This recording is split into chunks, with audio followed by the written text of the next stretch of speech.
My ex-wife cheated on me and swore on our daughter's life to cover it up, and now after 6 years of no contact, she's begging for a healthy co-parenting relationship. So I found out my ex-wife, 37 female, cheated on me, 37 male, 6 years ago when I discovered her in a 4-month affair with a married man. We share a 15-year-old daughter together and co-parent exclusively through my sisters, or email. I found out because the affair partner's wife sent me all of the pictures and videos that they took of them cheating on us with his phone. Some of the deal breakers for me was that she did a bunch of spicy acts with her affair partner that she would flat out refuse to do with me, saying that those acts were disgusting, and against her integrity as a woman. She literally told me her body, her rules. Before presenting her with the evidence I had given her a chance to come clean. However, she gaslighted me. Even swore on our daughter's life. I told her if you had any integrity, or respect for me at all you would tell me the truth right now. She held firm that I was crazy and making wild accusations with no facts. So I then present the facts. When confronted with the evidence, she broke down and looked me in my face and said she is a piece of crap and knew her betrayal was beyond disrespectful and ultimately something I would never forgive. I told her going forward under no circumstances except health, safety, and the life or death of our daughter should she contact me. We divorced soon after. Fast forward 6 years later. Last month my daughter asked if I would attend a dinner that she was cooking to prepare for her baking and cooking competition coming up. I of course agreed, but the kicker was her mother, my ex-wife, would be there too. She knows why we divorced and accepts that I've gone no contact with her mother. Mind you, I haven't seen or spoken to my ex-wife in close to 6 years.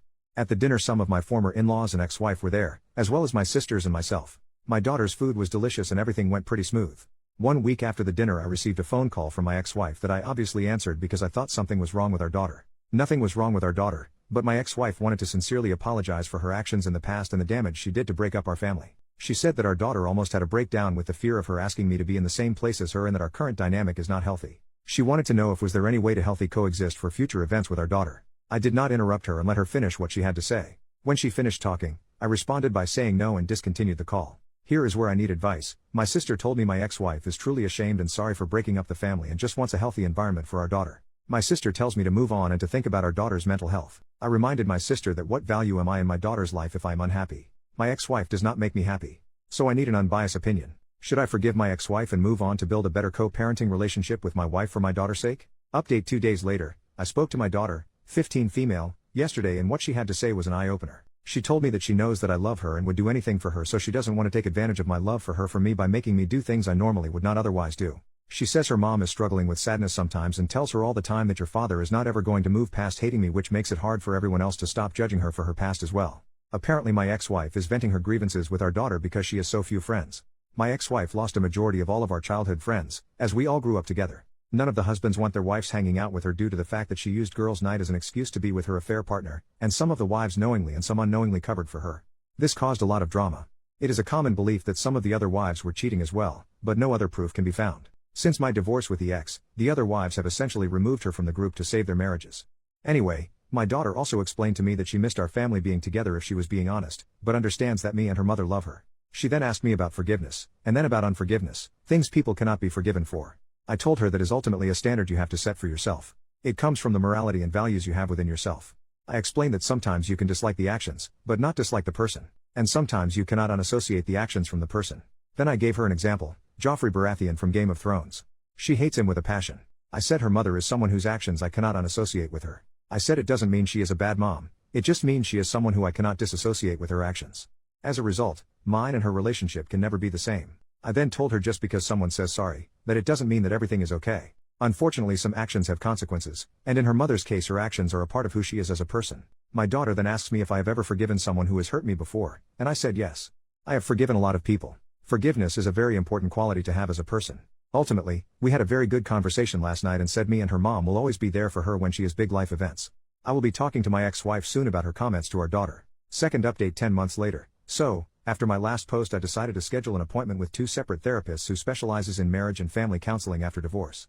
I saw these 2 therapists over the course of 5 months. I did 5 sessions with each therapist, 1 woman and 1 male. In the sessions, I went over all my issues I dealt with my ex-wife and the current dynamics we have in place now. I showed both therapists my Reddit post and wanted truly 2 non-biased opinions from 2 professionals of the opposite sex. The advice they both gave me provided the contrast I needed to make necessary changes if any in my life. The first thing I did was invite my ex-wife to join me in 3 planned therapy consultations in which I would pay for. The goals were simple. First, create an avenue for my ex-wife to start speaking with a professional instead of our daughter about our issues. Second, give her closure, not forgiveness, but an opportunity to give her any answers she may need to recovery and be a better mother and person to our shared child. Lastly, build and commit to a plan that we will follow on how we will deal with parenting our daughter and behave at shared life events, and she actually accepted my offer. First session. The first session was all about sharing our point of view on the current state of our lives, and what we both want for our daughter. I shared that I am currently enjoying my life as my professional and personal life are flourishing in the sense that I have achieved balance, joy, and core life goals and accomplishments are being met. For my daughter, I shared that my goal is to ensure that she is happy, enjoys her childhood, feels loved, and understands the value of self-respect and commitment to core values. I always share with her that everyone loves to believe that they are exceptions to the rules, but sometimes following the rules are what makes a person exceptional. Having a clear sense of what is right and wrong and behaving in that fashion is very important to who you are. I shared my biggest regret in life would be if my daughter turned out like how her mother used to be 7 to 8 years ago. It was brutal saying this in the session, but I truly believe and fear this. My ex-wife then shares the current state of her life. She is very passionate about her career, interior-exterior designer. She quite literally turns houses into homes. She shares that she is currently working on herself because her past few relationships ended poorly because of her baggage from our marriage, and divorce has made her very afraid of commitment. She also wants our daughter to be happy, loved, and a hard worker. She responded to my comment about me being afraid of my daughter turning out like how she was 7 years ago. She said her pride was hurt by that comment, but years of therapy help her realize she must accept that her actions of the past have warranted that kind of comment from me. She said she knows our daughter does not want to be like her because our daughter has asked her many times, besides cheating on dad, what is the real reason why he will never forgive you? She said people cheat and get divorced all the time and they are still friends. However, dad truly thinks you are a bad person, but a good mom. For years she thought I was poisoning our daughter against her, but quickly realized that was just her own guilt eating her away. The session ended quickly after that. Second session. This session my ex-wife asked a lot of questions. I mean a lot. Nevertheless, I answered all of them honestly and bluntly. The 3 main questions she asked were the following. 1. How did I heal from the wounds that she caused, and what advice could I give her as she is still trying to heal from the wounds she caused herself? I explained that the damage she caused wasn't like a stab or a cut wound that you could stitch back together. I said her damage was more like she amputated a limb from my body. My recovery wasn't focused on healing, but rather on how to walk, lift, or learn how to eat with my feet because I no longer had hands. I recovered from what she did by reteaching myself how to not be defined by my disability, become a victim, but more importantly gaining strength from it. I ended by saying I am still recovering, there is no healing this wound, the leg is gone. I said my advice to her would be do not amputate your next partner. Stop focusing on healing and start prioritizing recovering from the damage you caused. Some things cannot be fixed, but they can sometimes be replaced, or provide life lesson on how to behave in the future. 2. How can she replace what she has broken?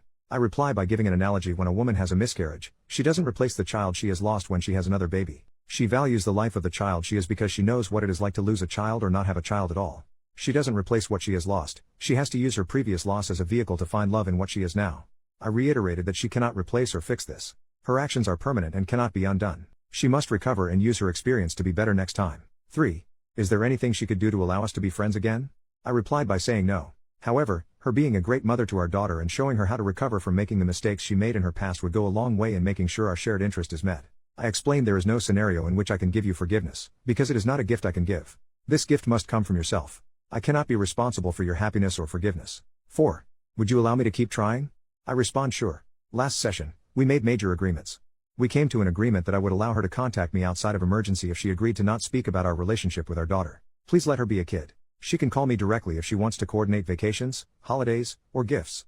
I will agree to do 1 counseling session a year with her until our daughter is married or graduates from college. The goal is the session is to build a stronger co-parent relationship and ensure we are not letting our past ruin share experiences with our daughter. Overall, it has been 3 months since our last session, and I believe that I did what was in the most important immediate need for our child, which was ensure she does not feel she is responsible for me and her mother's happiness when it comes to her life. She is back to being a now 16-year-old teenager, worrying about boys, clothes, and social status, which I am perfectly happy to deal with. As for my ex-wife, that is a whole other thread.